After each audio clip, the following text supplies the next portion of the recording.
thank you. Great to be with you here, Abraham.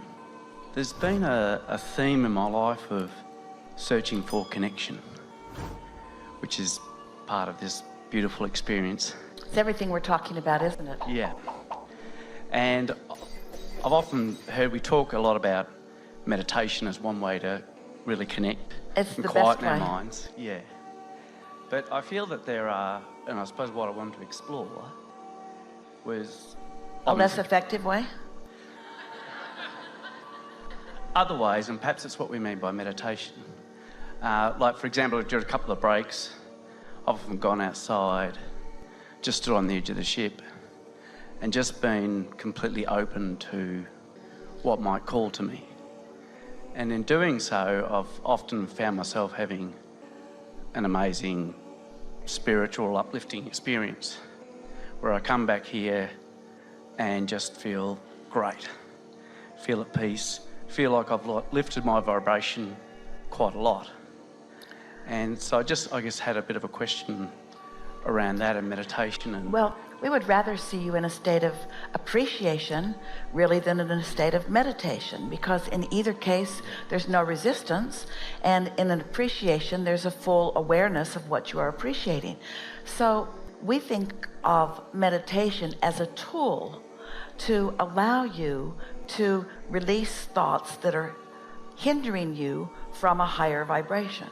And so once you are easily there, in other words, there are people who don't want to meditate, and the reason that they don't want to meditate is because they have a difficult time quieting their mind. But if we were standing in their physical shoes, we'd stay at it until we had accomplished quieting our mind.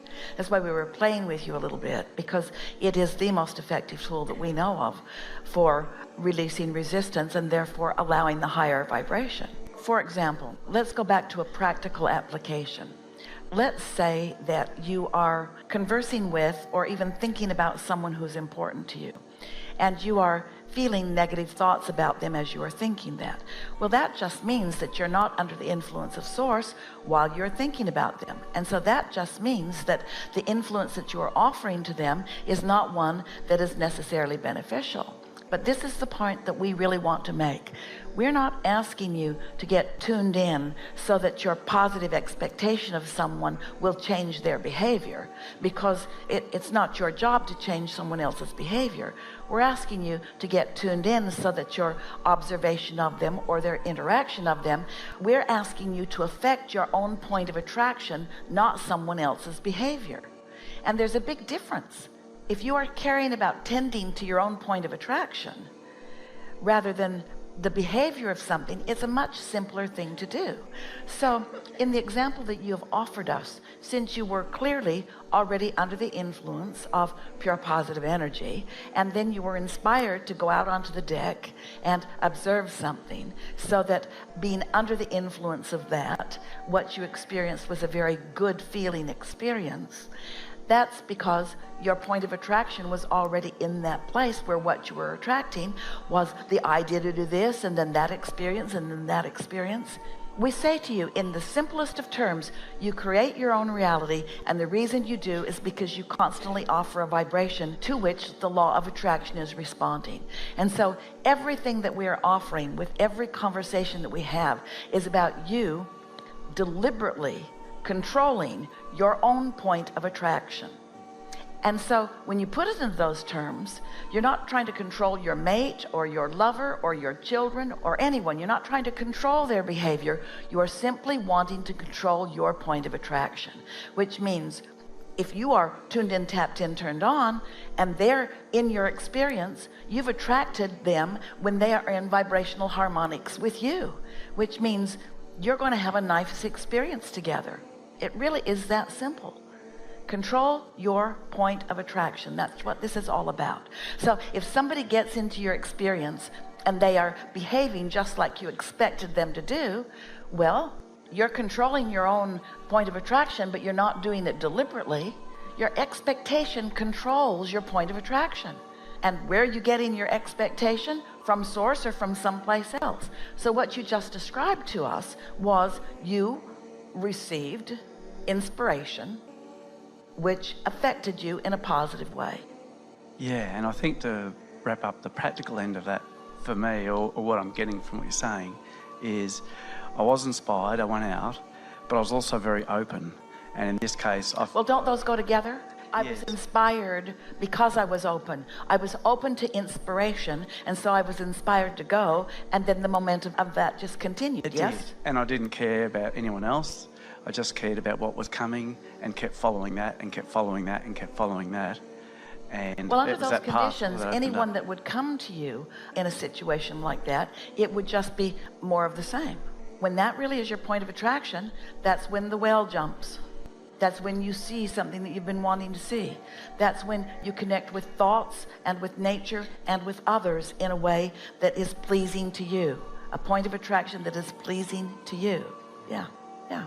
And what you said about expectation before really rung a bell of truth for me, in that that's probably where my challenge sometimes is in interaction with family members, is having an expectation. They trained you into That's your right. expectation of them, and vice versa. You co-created this expectation, this thing that you've got between you. And trying to change that expectation is not an easy thing to do. But donning the perspective of your inner being who's been practicing a different expectation is easy to do.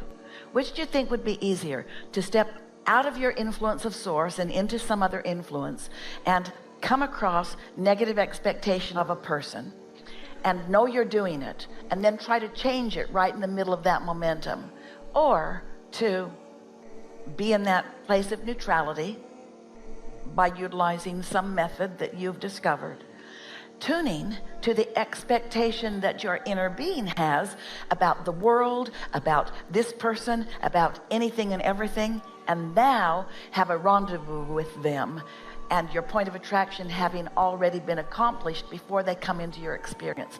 So if they're having a horrible, no good, very bad moment in time, the law of attraction would not even bring them into your experience.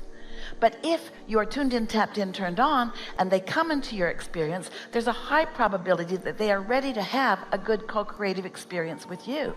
And if you are not having a good co-creative experience with them, one of two things has happened. Whoa. Only one thing has happened. You're not tuned to who you really are before it happened.